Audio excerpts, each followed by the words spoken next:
Minha parte financeira na campanha é muito interessante. A primeira doação que eu recebi foi de R$ 1.000 de uma pessoa. Quem deu? Mil. Mil Quem reais. Quem doou foi um amigo meu chamado Bruno De Carli e a sua ex-esposa Patrícia. O cheque, inclusive, assinado por ela, foi de R$ 1.000. E depois essa foi uma doação maior até que eu recebi, que foi esse valor. Eu tenho uns amigos que pediram dinheiro a algumas pessoas ricas e que as pessoas disseram que não iam me ajudar na campanha porque não ajuda a campanha de quem perde. Entendeu? Então, acho que na minha conta até hoje não entrou nem R$ 20.000. A minha conta de campanha. Viajei para o sertão agora, aproveitei a carona de meu irmão, que vende pneus, borrachas e pinos por aquela região. Fui com ele numa F1000, que agora quero aproveitar para parabenizar, para dar uma força ao meu irmão, que ele é maravilhoso, dirige muito bem, o F1000 no calor danado, sem ar-condicionado, mas aproveitei e panfletei aqueles profissionais do Pare-Siga no meio da rua, na estrada, entendeu? Então, o que eu arrecadei foi muito pouco. O orçado para a minha campanha, porque a gente pensava que muita gente ia colaborar, foi 2 milhões. 2 milhões porque podia ser que aparecesse muito dinheiro, mas não apareceu. Então, até hoje, eu acho que não entrou nem 20 mil. Mas a campanha está uma maravilha, porque decorar 433 é fácil, entendeu? Então, eu estou bastante otimista e recebi doações de R$ 50, doações de R$ 200. Alguns médicos fizeram suas doações, alguns usuários de plano de saúde fizeram suas doações desse valor.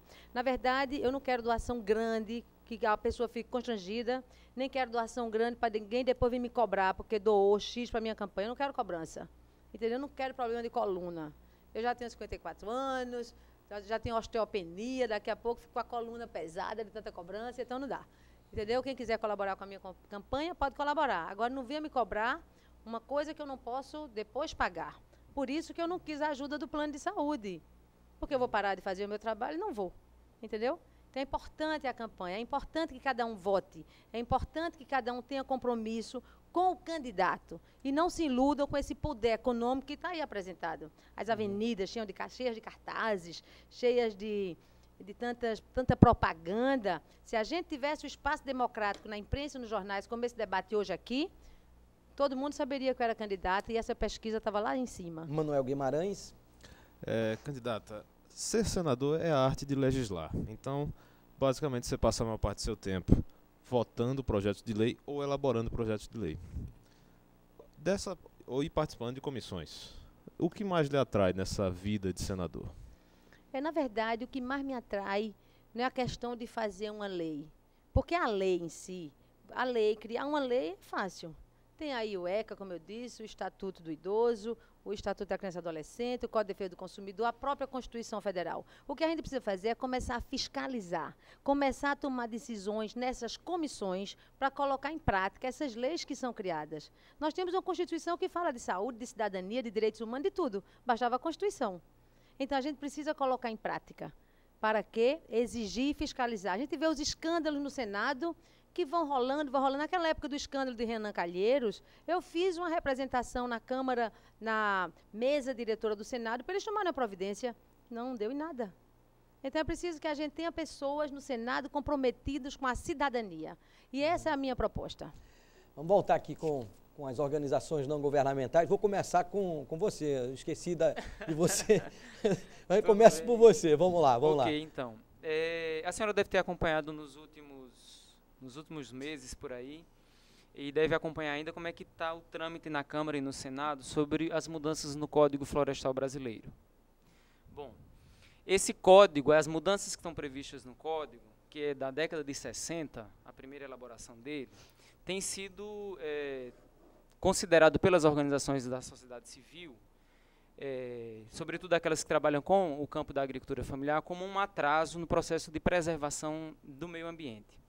Inclusive, considerado por alguns estudiosos do assunto como a ideia, na verdade, de quem está elaborando essa mudança no código desconhece a realidade do Brasil e também desconhece a diversidade que o Brasil tem de biomas e tudo mais. Bom, basta lembrar que os problemas que a gente tem sobre a preservação dos nossos mananciais hídricos já é uma questão bastante delicada, né, que a gente tem hoje. Aí o código ainda prevê diminuir ainda mais as áreas de preservação das matas ciliares, de todos os cursos hídricos. Aí a pergunta é, qual é a sua posição a respeito dessa mudança, já que a senhora fala em nome de uma candidatura verde, que acho que no bloco passado desse programa a senhora usou essa expressão. Veja só, a gente não pode ser candidata ao Senado pelo Partido Verde, agora que eu estou vendo que o verde aqui está bem legal, né? Isso é contra esse código que está sendo mudado, ele deverá ser bem cuidado para não regredir, entendeu? Eu tenho que ser contra o que vai prejudicar o sistema ambiental.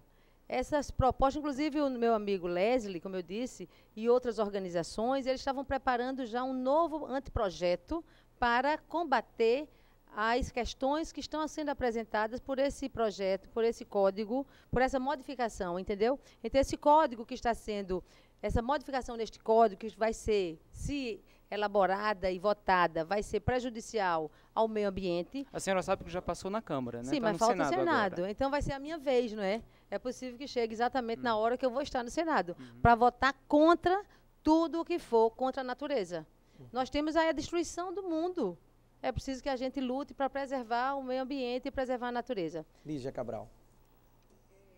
Nessa linha das questões que estão sendo votadas, e essas são as questões que têm uma ingerência muito grande sobre o que somos aqui, o que fazemos aqui e a forma como a gente cuida das nossas crianças e adolescentes. Está em tramitação no Congresso a lei do Flávio Arnes, que está determinando que a criança de 5 anos seja matriculada no ensino fundamental.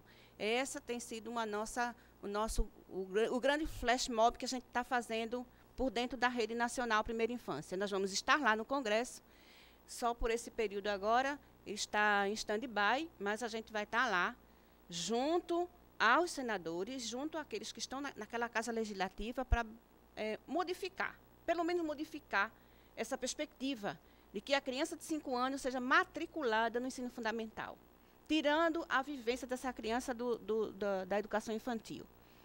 E o Plano Nacional Primeira Infância, que será votado no Congresso, e nós vamos precisar realmente da efetivação e da presença dos legisladores, que são os congressistas, né, na pessoa dos senadores. Então, essa é uma das perspectivas que nós estamos também pautando essas questões junto aos candidatos, e nós gostaríamos de saber da sua perspectiva, do seu olhar, da leitura desse contexto, onde nós vamos estar reivindicando.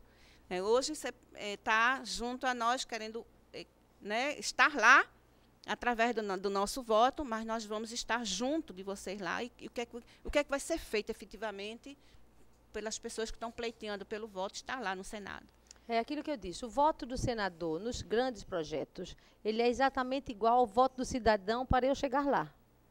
Uma pessoa que confia o seu voto para que eu chegue a ser senadora, esse voto tem tanto valor, como eu disse antes, como o meu voto nas propostas da cidadania, nas propostas das organizações civis, na proposta da defesa do consumidor e dos direitos humanos. Então, a certeza de que o meu compromisso com essa educação, com a primeira infância, com a inclusão da criança, tanto é real que eu criei na comunidade do Coque já há quase 4 anos uma escolinha para tirar os meninos da rua e para esses meninos brincarem, para esses meninos aprenderem a lei. Então, já existe esse compromisso. Eu não vou mudar nada do que eu já faço, entendeu?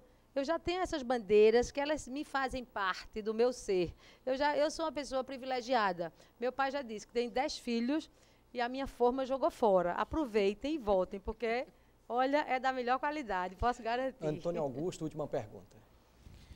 Candidata, reiterando ainda a pergunta anterior, nós não temos uma política de descentralização de segurança pública, né, em se tratando de questão de bombeiros. Gostaria de saber qual o seu ponto de vista e suas proposições a respeito da inserção de bombeiros civis nos municípios do interior de Pernambuco, uma vez que nós temos 185 municípios e aproximadamente 14 unidades de bombeiros para atender esses 185 municípios. E por que? Isso é uma pergunta que eu levo a toda a sociedade civil, as ONGs aqui representadas. A vida e o patrimônio de um cidadão que mora em Carpina, em Tibaúba, é menor do que o cidadão que mora aqui na região metropolitana, que você sabe que se acontecer qualquer sinistro com você, você tem um 93 e vai chegar uma viatura do bombeiro ou do SAMU. Mas lá a gente não tem essa perspectiva. Exatamente. Quando a gente defende dignidade e cidadania, a gente defende para todos. Então, para todos é aquele que está lá no campo, é aquele que está na vila, é aquele que está no lugar mais distante do estado de Pernambuco. A gente não prestigia apenas os que moram aqui na cidade. Quando eu luto pela saúde daquela pessoa, não me interessa de onde ele veio, entendeu? Então, a minha bandeira é a bandeira da sociedade. O meu voto, quem votar em Renê Patriota, e o meu voto na defesa da cidadania vai ser esse compromisso da luta pela dignidade, como você bem disse. Então, é preciso que esses 185 municípios tenham a garantia de quando se tiver um incêndio, tenha a garantia da saúde, tenha a garantia de dignidade, porque aquele que tem um apendicite lá não é diferente do que tem um apendicite aqui. Aquele que sofre um incêndio lá não é diferente. A gente precisa, então, como o canal do Arruda, as pessoas que moram na beira daquele canal conseguem viver com tanto lixo e com tantos ratos. Será que os administradores não veem aquilo? Não é possível. O lixo passa em Boa Viagem mais vezes do que lá. Por quê? Porque os pobres têm que conviver com o lixo? Não. Os pobres têm que viver com qualidade. Eu quero agradecer aqui a presença de todos os jornalistas, os representantes das organizações não governamentais e também a presença da candidata ao Senado pelo Partido Verde, Renê Patriota, por ter participado hoje dessa sabatina, né, aqui na TV Nova. Antes das considerações finais, vamos primeiro para as considerações finais, depois a gente vai... a gente lembra aqui que amanhã nós vamos estar registrando em cartório as propostas da candidata Renê Patriota. Vamos às considerações finais, vamos lá. Eu quero agradecer a oportunidade, dizer da minha felicidade de estar aqui e dizer que a minha candidatura é uma candidatura da sociedade, é uma candidatura do compromisso com a vida, é uma candidatura do compromisso com a cidadania, com a dignidade, com o valor do ser humano. Agradecer aqui a Pedro Paulo e a cada jornalista que está aqui presente e dizer que também conto com o voto de vocês. Eu conto com o voto de todo eleitor pernambucano para a gente levar adiante a nossa garra, a nossa luta e o nosso compromisso por cada pernambucano. Bom, como vai acontecer amanhã com as propostas da candidata Renê Patriota, hoje, pela manhã, nós registramos as propostas do candidato que esteve ontem e ontem, esquecemos, né, o candidato da sexta-feira, Armando Monteiro. Aí esse é de Humberto Costa, né, e também registramos as propostas do candidato Armando Monteiro, né, estão devidamente protocoladas e está à disposição de todos vocês no nosso site, no www.tvnova.tv.br. Quero agradecer a atenção de todos e lembrar que amanhã, a partir das 9h20 da noite, vamos iniciar a série de entrevistas com os candidatos que disputam o governo do estado de Pernambuco. 1h20 para cada candidato. Até o dia 30, o cronograma também está à disposição de vocês. No nosso site, vamos começar com o candidato Roberto Numeriano, é o nosso convidado de amanhã. Boa noite a todos e até lá.